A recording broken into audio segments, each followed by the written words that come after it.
17 Ivoiriens sont désormais opérationnels dans le domaine du BTP en Côte d'Ivoire. Ils viennent de bénéficier d'une formation de 3 semaines en France.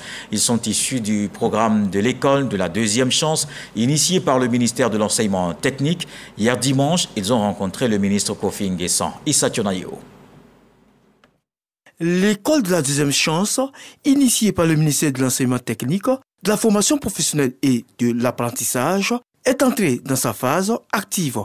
17 jeunes Ivoiriens viennent de bénéficier d'une formation de 3 semaines à Égletons, en France, dans le domaine des BTP.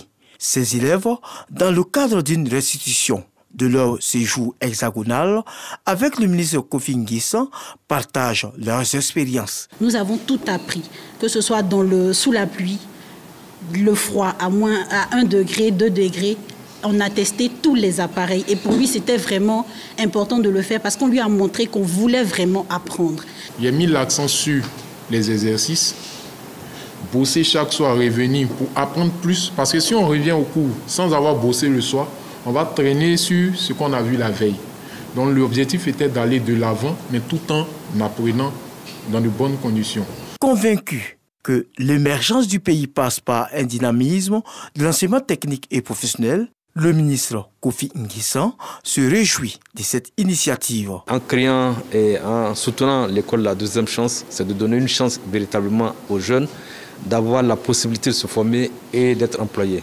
Vous voyez, ces 17 jeunes qui ont postulé à notre programme viennent de rentrer de France. Ils ont été formés à Égletons dans les métiers de topographe. Chacun d'eux a aujourd'hui une entreprise. Le ministre Kofi N'Guessan indique que ces 17 Ivoiriens formés sont déjà opérationnels pour les différents chantiers en perspective. Une deuxième vague d'élèves ira dans les tout prochains jours en France en formation pour le bonheur des entreprises de la place.